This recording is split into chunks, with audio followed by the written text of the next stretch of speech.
Welcome back to Layton's Olive. Today I thought I'd show you guys how I prune these are called bright red peppers. They go right from green right to bright red. Pretty quick, a lot faster than bell peppers, and their taste is phenomenal. So yeah, I'm going to show you guys how to actually prune these guys. I'll bring you over and I'll show you and explain it as I'm doing it. I've already done a few of these peppers. But yeah, I'm going to show you, like this one here is pretty leggy. Like it doesn't have a really wide stalk. It doesn't have any extra shoots coming out. So what I would do with a plant that's like this is I would prune it right there at the top. Same with this one, except I'm going to come down a little bit more on this one because it's even thinner than the other one. Now the main reason I do this is because if you have a leggy plant, what happens is it will just get really tall, and the plant will actually become fairly weak, and once the fruit starts to develop, the plant will just fall over. I mean, that's not the end of the world as long as you're willing to tie all your pepper plants up. For me personally, on the bright red peppers, they do much better when I prune them and I get extra stalks coming out. I think with these peppers, I'd probably double my crop by cropping them. So yeah, the first time I did this, I was so hesitant because, you know, like the plants look nice and they're green and they're not bad at all. They look really healthy. So when you come in and just go, clip, your plant don't look very good. So yeah, the first time I did this, I was a little, I wasn't sure I wanted to do it, to tell you the truth. But over time, it proved that for this particular pepper, it worked really well. So I've been clipping them now for, quite a number of years. And these are all my seeds from my bright red peppers.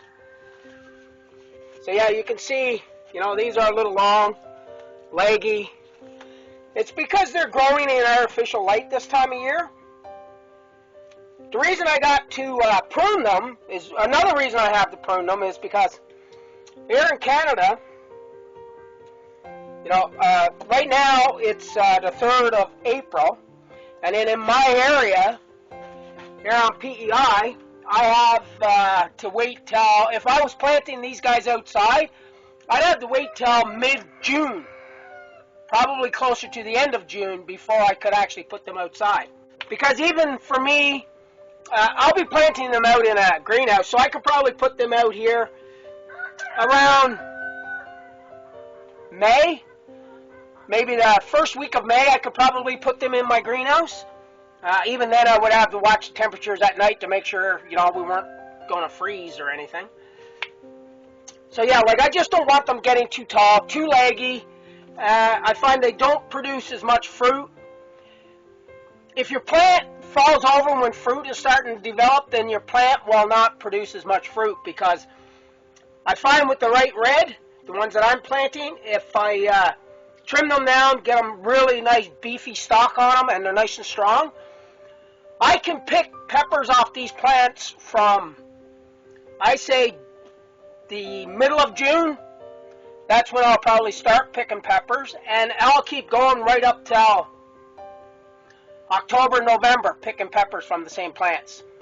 You can see how long these guys are, right? This plant is about 6 to 8 inches long, all 4 of these. This one is so small that I'm not even going to bother keeping. I'm just going to pull it out, toss it, because I have hundreds and hundreds of these guys growing. So what I'm going to do is do the same thing. I'm going to clip this one down a little bit further this time, because they are really not very thick. Now, as long as you leave enough foliage or leaves on them so that they can still do their photosynthesis, then the plants will be fine. Now, the one thing that I didn't show you guys, what I did before I did this, is that I use a sterilizing cloth that I keep in my greenhouse all the time, even for when I'm cutting lettuce, is that I sterilize my scissors. I've already done this twice today, so I'll do it again just to show you guys what I'm doing. The reason I do that is because I don't want any bacteria from the scissors getting to my plants where I cut them, and they end up getting sick and you end up losing them. So that's the reason I do that. Now I want to show you something else that I seen on one of these plants here. Really nothing to do with pruning. Oh, here it is here. See, normally I water my plants from the bottom. I have them in trays. It works better. It just works better for the plants. This is what happens when you water your plants from the top, and if you get too much water on there and it doesn't dry out fast enough.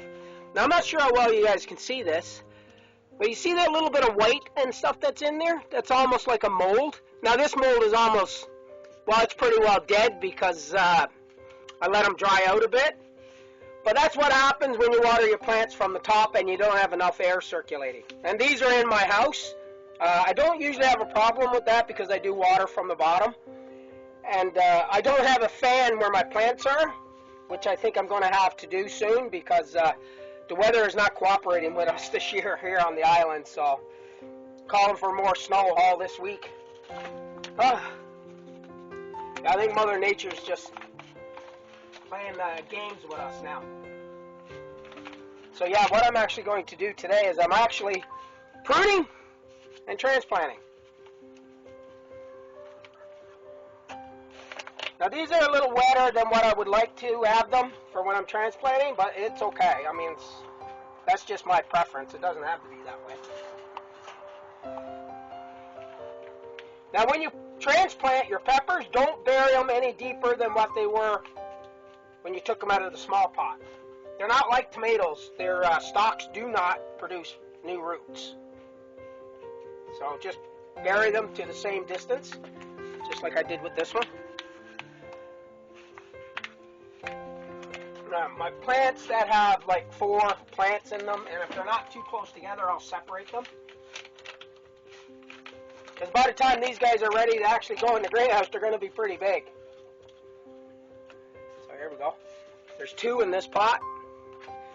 I'm going to see if I can separate them. If they separate easy, then I'll separate them. But if they're not going to come apart very easy, I don't bother. Oh, there we go. That one came apart real easy.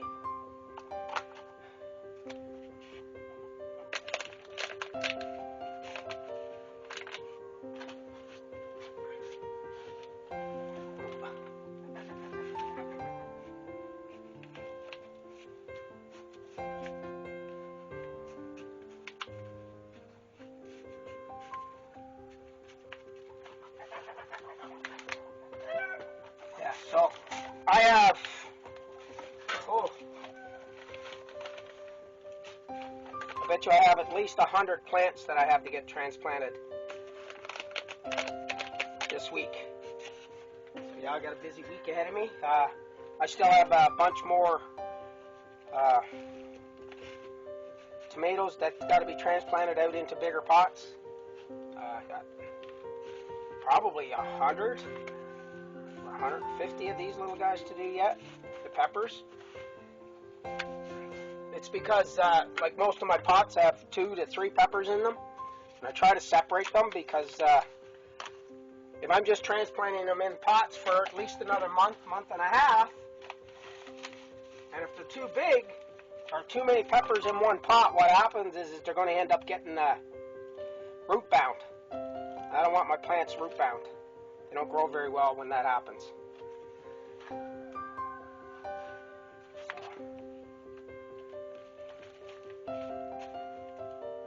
There we go. Those came apart nice and easy.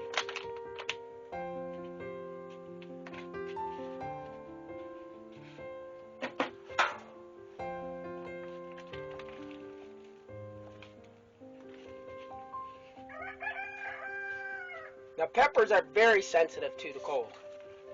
They don't like cold at all. Tomatoes, you can get away with a little bit of cold, but not so much with peppers. I've had tomatoes down in the greenhouse now for, oh, probably 2-3 weeks. A few nights it's gone down to -10 at night, but now I have a fire going, so it's not -10 in my greenhouse. But peppers, they wouldn't survive if it got that cold. They don't like the cold. Not just frost, they just don't like cold. So yeah, I hope that was a little bit informative. I didn't really get into the gritty little parts of why I do my pruning, but those are the basics, and that's really all you need to know. Very simple. The plants are pretty hardy. Even after you trim them down or you prune them, they still grow really well. Now I have lost a few pepper plants from trimming them. Maybe I just trimmed them too low or whatever, but I have so many this year that I'm not worried about. Even if I lose 5%, I'm still going to have tons. But yeah, I tend to get way more fruit this way than I do if I didn't prune them. So yeah, I hope you enjoyed the video. Maybe consider subscribing, hit that like button, smash that bell icon so you don't miss any of my upcoming videos. And thanks for watching.